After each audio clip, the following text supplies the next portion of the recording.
Enjoying the $5,000 a month, Mom? My millionaire son asked with a warm smile as Christmas music played through the ballroom and people around us laughed over glasses of champagne. I stared at Ethan for a moment, certain I had misunderstood him. The golden lights from the enormous Christmas tree reflected against the marble floors of his mansion, and somewhere behind us, children were tearing wrapping paper beside the fireplace. What money? I asked quietly. The smile on Ethan's face faded almost instantly. Around us, conversations continued, silverware clinked against fine china, and a waiter carrying a tray of crab cakes brushed past my shoulder, but suddenly all I could hear was the pounding of my own heartbeat. Ethan gave a small laugh like he thought I was joking. "The $5,000 I send you every month," he said. "Vanessa told me you finally started enjoying yourself a little." My fingers tightened around the paper cup of cider I'd been holding because I didn't want to stain my only decent sweater with red wine. The sweater itself was 6 winters old, soft from too many washes and slightly loose around the collar. I had almost not come tonight because my car heater barely worked anymore, and the 30-mile drive through the snow had left my hands stiff and aching. "Ethan," I said carefully, trying not to embarrass him in front of his guests, "I've never received $5,000 a month." For the first time that evening, silence seemed to spread between us like cold air slipping under a door. My son blinked at me slowly. "Mom, that's impossible." Behind him, Vanessa appeared near the staircase wearing a white designer dress that shimmered beneath the chandelier lights. Her smile looked perfect from a distance, but the moment her eyes met mine, something shifted in her expression. It lasted less than a second, just enough for me to notice. Then the smile returned. Smooth, controlled, beautiful. "Everything okay over here?" she asked as she reached Ethan's side, lightly touching his arm. Ethan kept staring at me. "Mom says she never got the monthly support payments." Vanessa laughed softly, too softly. "Oh, Helen probably forgot. You know how confusing banking apps can be sometimes." I lowered my eyes for a moment because I suddenly felt embarrassed in a way I couldn't explain. Not angry. Not yet. Just small. Very small. The ballroom around me glittered with wealth. Crystal ornaments hung from garlands wrapped around the staircase railing. A pianist in the corner played old Christmas songs while guests in tailored suits admired the snow falling beyond the giant windows. And there I stood holding a paper cup because I didn't want anyone noticing my shaking hands. Ethan frowned. "No, Mom would remember $5,000 a month." Vanessa's fingers tightened slightly against his sleeve. "Honey, tonight's Christmas Eve. Maybe this isn't the time." But Ethan was no longer looking at her. He was looking at me the same way he used to when he was a little boy, trying to understand why something felt wrong. "Mom," he asked slowly, "if you never got the money, then where did it go?" Across the room, the choir began singing Silent Night, and for the first time in years, I realized something far more painful than loneliness had been quietly growing inside my family. I drove home through the snow with both hands tied around the steering wheel because my old Buick liked to pull slightly to the right whenever the roads iced over. The windshield heater made a soft rattling sound every few seconds, and I kept glancing at the gas gauge, silently calculating whether I could wait until after New Year's to fill the tank again. The closer I got to my apartment building, the heavier my chest felt. Ethan's question kept replaying in my mind over and over again. $5,000 a month. $5,000. I whispered the number out loud once inside the car because it still did not sound real. That kind of money would have changed everything for me. I would not have spent the past 2 winters sleeping beneath 3 blankets to keep the heating bill under control. I would not have stood in grocery aisles comparing soup cans down to the last 50 cents. I would not have cut my blood pressure pills in half some months hoping the prescription would last until my Social Security check arrived. I parked outside my apartment building just after midnight. The parking lot lights flickered against the dirty snowbanks piled near the curb, and my knees ached as I climbed the stairs to the second floor. Apartment 2B smelled faintly like old coffee and the cinnamon candle I only lit during Christmas week. I stood there for a moment in silence after closing the door behind me. The apartment looked exactly the same as it had that morning. Small, quiet, cold. The little artificial Christmas tree beside the window blinked softly with uneven lights because one strand had burned out years ago. I slowly removed my coat and hung it beside the door, then walked to the kitchen and opened the refrigerator. Half a carton of eggs, a container of leftover soup, milk that expired in 2 days. I stared at those shelves longer than I should have. $5,000 a month. Ethan thought I had been living comfortably all this time. I sat at the tiny kitchen table and rubbed my hands together for warmth before finally turning the thermostat up 2 degrees. Just 2. I still could not bring myself to waste heat carelessly.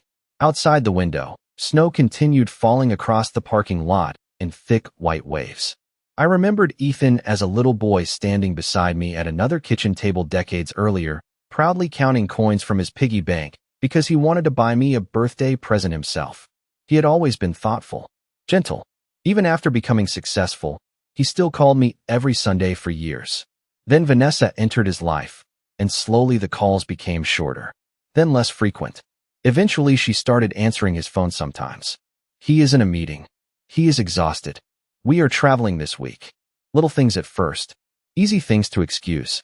I lowered my eyes toward the stack of unpaid envelopes near the fruit bowl. Electric bill. Medical bill. Property tax notice for the old house I had sold after Harold passed away. There had been months when I almost called Ethan for help. But every time I imagined interrupting his busy life, I stopped myself. Vanessa always spoke so proudly about how hard Ethan worked. I did not want to become another burden he needed to carry. My phone suddenly buzzed against the table, startling me.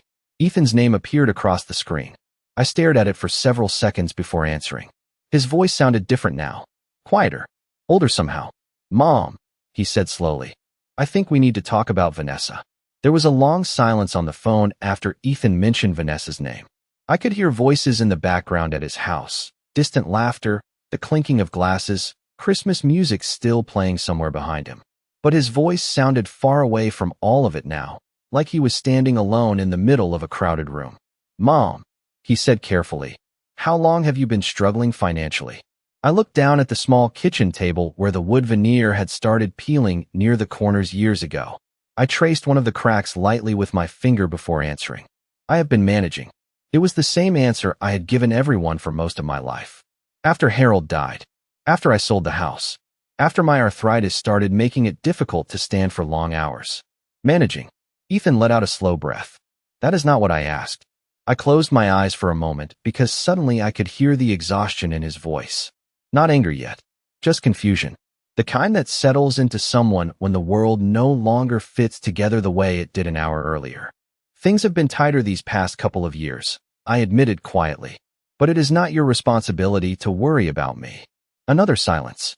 Then I heard him moving somewhere quieter. A door closing. "Mom," he said again, softer this time. "I have been sending that money for almost 3 years." My chest tightened painfully. 3 years. I looked around my apartment again. The faded curtains I bought at a discount store. The old microwave with missing buttons. The stack of pharmacy receipts tucked beside the coffee maker because I still needed to compare prices before refilling prescriptions next month. 3 years.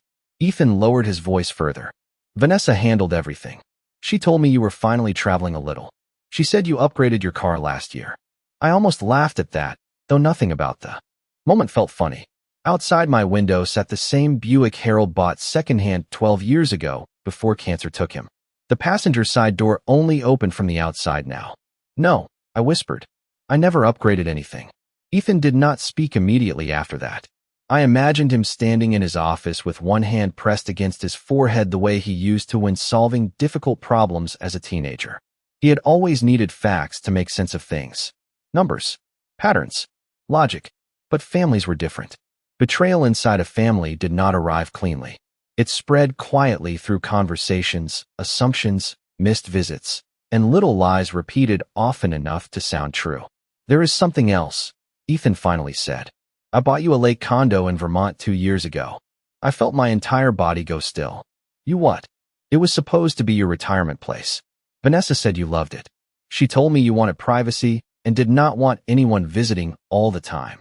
For a moment, I genuinely wondered whether he had confused me with someone else. A lake condo. Privacy. Retirement. Meanwhile, I had spent last February sleeping in wool socks because the heat in this apartment barely reached the bedroom. "Ethan," I said slowly, "I have never been to Vermont in my life." On the other end of the line, I heard him inhale sharply. Then complete silence. Not the comfortable silence between family members. This one felt heavy. Dangerous somehow. Finally, he spoke again, but the warmth in his voice was gone now. "Mom," he said quietly, "I think Vanessa has been lying to both of us." I barely slept that night. Every time I closed my eyes, another memory surfaced and settled differently inside my mind.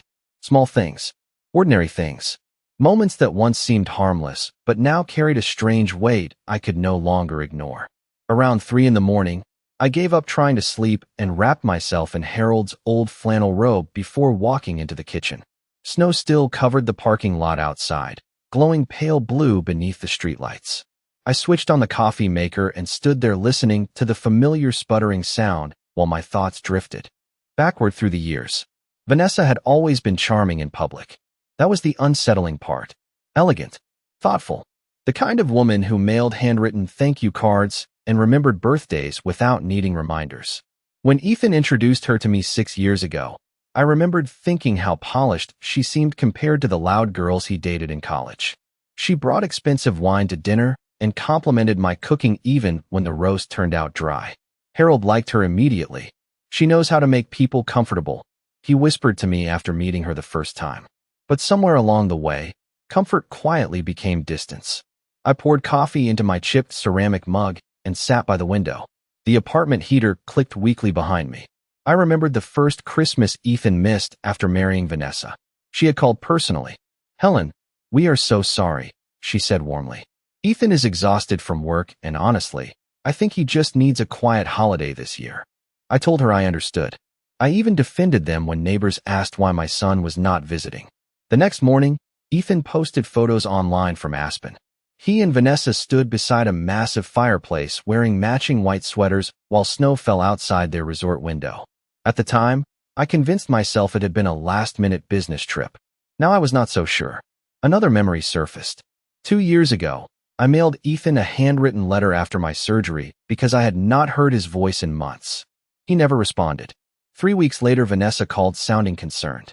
"Helen, sweetheart, Ethan is under tremendous pressure right now. Long emotional letters overwhelm him sometimes." I apologized to her. I actually apologized. The thought made my stomach twist now. Then there were the birthdays, the canceled lunches, the missed Sunday calls that slowly disappeared altogether. Always reasonable explanations. Always delivered gently, carefully, like tiny cuts made with silk gloves. My phone buzzed suddenly against the table, pulling me from my thoughts. A text from Ethan appeared on the screen. I found transfer records. Every payment went into an account under Vanessa's management company. Another message followed seconds later. "The condo paperwork lists your signature, but the handwriting does not look like yours." I stared at the screen for a long time without moving. Outside, a snowplow scraped loudly across the parking lot pavement. Somewhere downstairs, a neighbor slammed a car door before leaving for work. Ordinary sounds. Ordinary morning. But something inside me had shifted quietly during the night. This was no longer just about missing money. Vanessa had not simply taken financial support meant for me. She had slowly rewritten my relationship with my own son. Every canceled visit, every missed call, every misunderstanding. She had stood in the middle of all of it, smiling sweetly, while building an invisible wall neither Ethan nor I fully noticed until now. My phone buzzed again. This time, Ethan's message was shorter. Much shorter. "Mom, I think she has been lying to me for years." By noon, the snow had stopped, leaving the city wrapped in that strange winter silence that always feels heavier after Christmas. I was washing dishes when my phone rang again. This time I almost did not answer because exhaustion had settled deep into my bones. But when I saw an unfamiliar number from Boston, something told me to pick up. "Mrs. Carter?" a woman asked carefully. Her voice sounded nervous. "My name is Mia Reynolds. I used to work for Ethan." I dried my hands slowly on a kitchen towel. "Yes." There was a pause on the line, the kind people make when they are deciding whether to cross a line they can never uncross afterward. "I know this may sound strange," she said quietly, "but after last night, Ethan contacted me asking questions about financial transfers and property documents. I think you deserve to know that I tried warning him once." I sat down at the kitchen table immediately. My heart had started beating faster again. Warning him about what? Another silence. Then Mia exhaled softly. "About Vanessa." Outside my window, sunlight reflected sharply against the snowbanks in the parking lot, almost too bright to look at directly. Mia continued speaking carefully, like someone handling glass that might shatter in her. Hands. 3 years ago, Ethan instructed our office to establish a monthly support account for you. I processed the original paperwork myself. My fingers tightened around the phone. And a week later, Vanessa requested administrative control over the account while Ethan was overseas in Singapore. She said you were uncomfortable with online banking and wanted her assistance managing everything. I closed my eyes slowly. It sounded exactly like something Vanessa would say. Calm, reasonable, helpful. Mia lowered her voice further. At first, nothing seemed suspicious. But over time, I noticed unusual transfers, luxury purchases, private club memberships, jewelry invoices tied to the same account.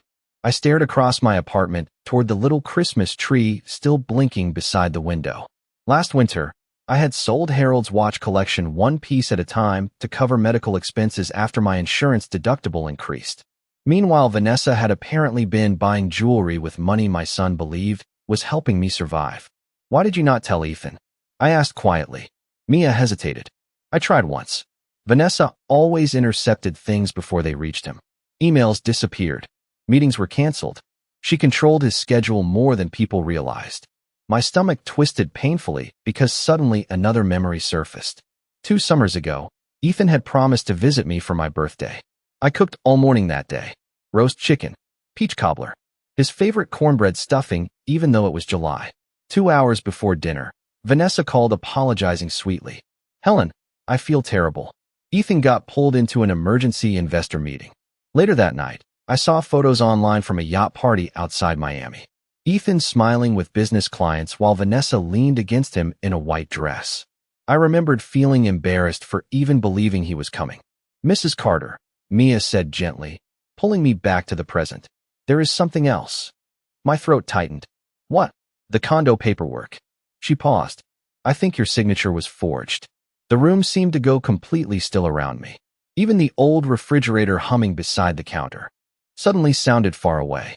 Forged, I whispered. Yes, Mia said softly. And I think Vanessa assumed no one would ever compare it to your real handwriting because she never expected Ethan to question her. I looked down at my wrinkled hands resting on the kitchen table. Hands that had spent decades cooking meals, sewing Halloween costumes, balancing grocery budgets, and writing birthday cards to the same son who now barely recognized the truth about his own life. Then Mia said the one sentence I could not stop hearing afterward. Mrs. Carter, I do not think Vanessa just stole money from you. I think she stole your place in Ethan's life. The days after Christmas passed in a strange blur of silence and phone calls. Ethan called me every morning now.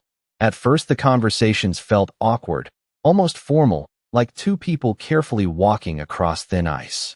He kept apologizing for things that were not entirely his fault, and I kept telling him he did not need to apologize at all. But deep down, both of us understood that something important had already been broken long before either of us realized it. On the 3rd morning after Christmas, I was folding laundry when Ethan asked quietly, Mom, why did you never tell me things were getting bad? I held one of Harold's old sweaters in my hands for several seconds before answering. Because you sounded happy. The line went silent again. I continued folding carefully. Every time we talked, Vanessa would tell me how stressed you were, how hard you worked. I did not want to become another problem in your life. Ethan exhaled sharply. You were never a problem. But the sadness in his voice told me he was remembering things now. The missed birthdays, the canceled dinners, the years that slowly disappeared between us while he believed everything was fine. That afternoon, he sent me copies of financial records by overnight mail. Thick folders full of statements, signatures, and property documents arrived at my apartment the next day. I spread everything across the kitchen table beneath the weak yellow light overhead. The numbers alone were staggering. Nearly $180,000 transferred over 3 years. Condo maintenance fees, travel expenses, designer stores I had only seen in magazines while waiting at doctor offices. I traced my finger across one document after another until my eyes landed on the forged signature. Helen Carter, written in smooth, elegant handwriting that looked nothing like my own. My real handwriting had always slanted slightly left. Harold used to tease me about it whenever I signed Christmas cards. This signature was controlled. Perfect. Cold somehow. I sat there for a long time staring at my own stolen name. Suddenly, dozens of little memories rearranged themselves inside my mind. Vanessa insisting on helping organize my paperwork after Harold died. Vanessa offering to simplify my mail forwarding when I moved apartments. Vanessa telling Ethan that I preferred privacy now that I was older. Privacy. Such a polite word for isolation. My phone rang again just before dinner. Ethan sounded exhausted. I confronted her this morning. My chest tightened slightly. What did she say? At first she denied everything. I could hear papers rustling in the background. Then she started crying. Said she was protecting me from stress. Said she handled the money because you were emotionally unstable after Dad passed. I closed my eyes slowly. Emotionally unstable. The phrase settled heavily in my chest because I suddenly remembered another conversation from years earlier. Ethan had called after Harold's funeral asking if I wanted to spend Thanksgiving with them. Before I could answer, Vanessa gently took the phone. Helen, sweetheart, maybe a quiet holiday would help you heal this year. I spent that Thanksgiving alone eating microwave stuffing while snow fell outside my apartment window. At the time, I thought she was being considerate. Now I understood she had simply been building distance one holiday at a time. Ethan spoke again, his voice lower now. There is more, Mom. I gripped the edge of the table instinctively. What? He hesitated before answering. The condo in Vermont was never empty. I frowned slightly. What do you mean? Another pause. Then Ethan said quietly. Vanessa has been using it for years. She told me it was yours. But apparently she has been taking trips there without me. I looked down at the forged signature again while the blinking Christmas lights reflected faintly against the kitchen window beside me. Somewhere along the way, Vanessa had not only stolen money meant for me. She had quietly built an entirely separate life using the lies she told my son. 3 days later, Ethan asked me to come to the house for dinner. Not the mansion where he hosted investors and holiday parties, but the older house on Maplewood Drive where he and Vanessa actually lived together. I almost said no when he called. My stomach tightened the moment I heard the address because too many memories lived inside those walls now. But something in Ethan's voice sounded fragile in a way I had never heard before. Please, Mom, he said quietly. I need you there. The drive across town felt longer than usual. Bare winter trees lined the streets, their branches dark against the gray January sky. Christmas decorations still hung on some houses, though most already looked tired now. Deflated snowmen, half-dead wreaths, strings of lights blinking unevenly in daylight. When I pulled into Ethan's driveway, I noticed Vanessa's car was already there. The front porch light glowed softly against the cold evening air. I sat inside my Buick for nearly a full minute before finally stepping out. Ethan opened the door before I even knocked. He looked exhausted. There were dark circles beneath his eyes, and his shoulders seemed heavier somehow. Older. Thanks for coming, he said quietly as he took my coat. The house smelled faintly like rosemary chicken and expensive candles. Everything looked immaculate as always. Vanessa had always kept a perfect home, the kind people photographed for magazines. But tonight the silence inside those rooms felt strained, like the entire house was holding its breath. Vanessa emerged from the dining room wearing a cream-colored sweater and pearl earrings. She smiled immediately when she saw me. Calm, elegant, controlled. Helen, she said warmly. I am glad you came. I nodded politely. Thank you for inviting me. If someone had walked into the room right then, they would have thought. We were an ordinary family sharing dinner after the holidays. The table was beautifully set with white plates, linen napkins, and candles burning softly in the center. Ethan barely touched his food. Vanessa spoke more than usual, filling the silence with comments about the weather, holiday travel, and a charity gala coming up in February. But underneath every word sat something tense and brittle. Finally, Ethan set down his fork. We need to talk about the money. The room went completely still. Vanessa lowered her wine glass carefully onto the tablecloth before answering. Ethan, not tonight. No, he said quietly. Tonight. I looked down at my plate while the candles flickered gently between us. Vanessa folded her hands together. I already explained everything. I manage those accounts because your mother struggles with financial organization. Her tone remained perfectly measured, almost soothing. Ethan stared at her in disbelief. Mom was cutting medication in half, while you were charging spa weekends to the account. Vanessa's expression tightened slightly for the first time all evening. That is not fair. Is it not? Ethan pulled several folded papers from beside his chair and placed them on the table. Bank statements. Condo invoices. Transfer records. I recognized my forged signature immediately. Vanessa looked at the documents, but did not touch them. For several seconds, no one spoke. Then she looked directly at me for the first time that evening. Helen, she said softly, you have to understand something. Ethan would have drowned trying to take care of everyone. I was protecting him. Protecting him. I felt something cold settle quietly inside my chest then, because I finally understood how she justified everything to herself. Not greed alone. Control. She truly believed she knew what everyone needed better than they did themselves. Ethan pushed his chair back suddenly. You isolated my mother for years. Vanessa's calm expression cracked for the first time. I kept this family functioning while you worked 18-hour days, she snapped. You have no idea what I sacrificed. Her voice echoed sharply through the dining room before silence rushed. Back and again. I reached slowly into my purse and removed the stack of overdue medical bills I had brought with me. Without saying a word, I placed them gently on the table between the candles. The dining room remained silent long after I placed the medical bills on the table. The candles burned low now, their small flames reflecting against the crystal glasses and polished silverware Vanessa had arranged so perfectly only hours earlier. Ethan stared down at the overdue notices one by one. Cardiology balance. Prescription payment reminders. Past due utility warnings. Ordinary pieces of paper carrying years of quiet humiliation I had never intended anyone to see. Vanessa looked at the bills briefly before lifting her eyes toward Ethan again. I did not know things had gotten that bad, she said softly. But this time, even her voice sounded thinner somehow, less convincing. Ethan laughed once under his breath, though there was no humor in it. How could you not know? He asked quietly. You controlled every account. Vanessa straightened slightly in her chair. I managed the finances because someone had to. You were never home. Ethan shook his head slowly like he no longer recognized the woman sitting across from him. That does not explain forged signatures. Vanessa finally looked directly at him then, and for the first time since I had known her, her expression lost its polish completely. The calmness slipped.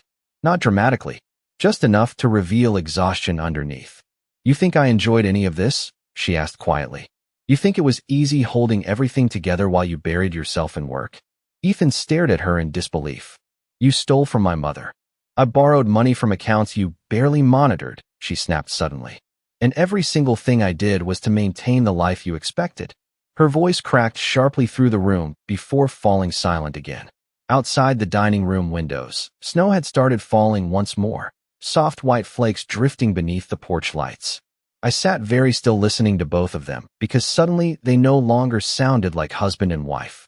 They sounded like strangers trying to explain years of resentment neither one fully understood anymore. Ethan rubbed his hands slowly across his face. The Vermont condo, he said quietly. Who were you taking there? Vanessa's entire body went still. It happened instantly. A silence so complete it almost made the room colder. No one, she answered too quickly. Ethan reached beside him again and removed another folder from the chair. The property records list repeated guest access under the same name. Vanessa said nothing. Ethan opened the folder slowly. Daniel Mercer. My stomach tightened slightly because I recognized the name immediately.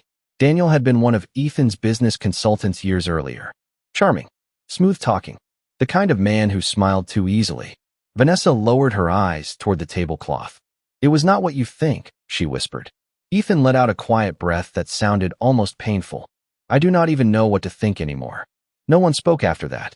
The only sound came from the grandfather clock ticking softly in the hallway. Tick, tick, tick. Time moving forward while an entire marriage quietly collapsed beneath it. Finally, Ethan stood up and walked toward the kitchen window overlooking the backyard. His shoulders looked heavy in the dim light. Older than Harold's had looked near the end of his illness.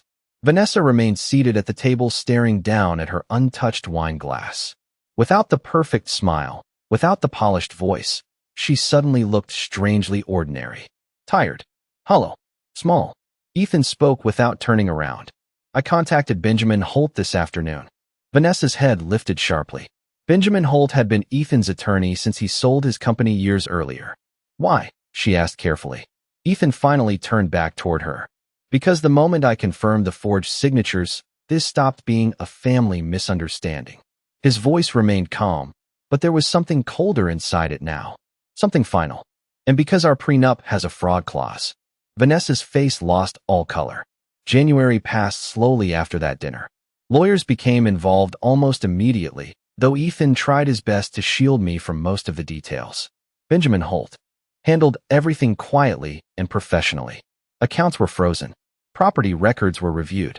Financial investigators confirmed forged signatures and unauthorized transfers stretching back years. Vanessa moved out of the Maplewood house before the end of the month. I never saw her leave.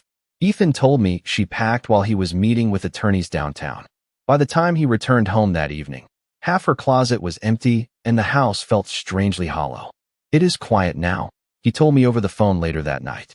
Too quiet. I understood exactly what he meant. Silence changes after betrayal. It no longer feels peaceful. It feels like standing inside a room after a storm has torn through it.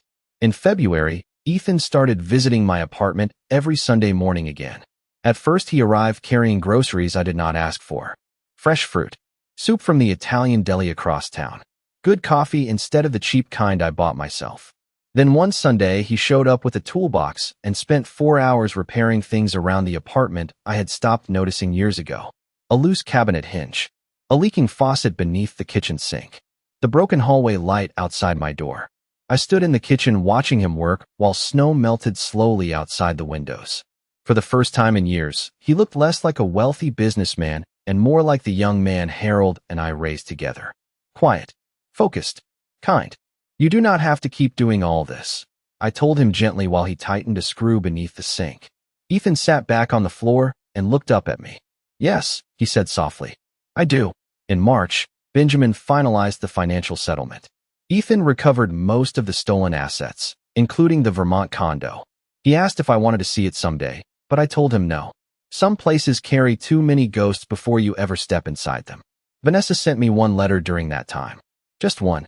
The envelope arrived on a rainy Thursday afternoon with no return address. Inside was a short handwritten note apologizing for mistakes made under pressure. There were no tears stained on the paper, no dramatic explanations, just careful words written by someone who still wanted to control how the story ended. I folded the letter neatly and placed it inside a kitchen drawer without replying. Some apologies arrived too late to repair what they broke. By spring, Ethan had started calling every evening again the way he used to after Harold first got sick years ago. Sometimes we talked about important things. Sometimes we talked about nothing at all. Weather, baseball, whether the tulips outside my building would survive another cold front. Ordinary conversations. The kind families lose before they even realize they are disappearing. One Sunday in April, Ethan helped me carry a small table onto the apartment balcony. The air smelled like fresh rain and thawing grass. Down below, children rode bicycles through puddles while neighbors planted flowers near the parking lot entrance. Ethan leaned quietly against the railing beside me. "Mom," he said after a while, "I still cannot believe I did not see any of it." I looked out across the apartment complex for several seconds before answering. Good people do not expect manipulation from the people they love. Ethan lowered his eyes then, and for a moment, he looked heartbreakingly young again despite the gray beginning to appear near his temples. I reached over and touched his hand gently. "She stole money," I said softly. "But what hurt most was losing my son while he was still alive." Ethan swallowed hard and nodded once without speaking. We stood there together in silence while the evening sun settled warmly across the balcony railing. And for the first time in many years, the silence between us no longer felt empty.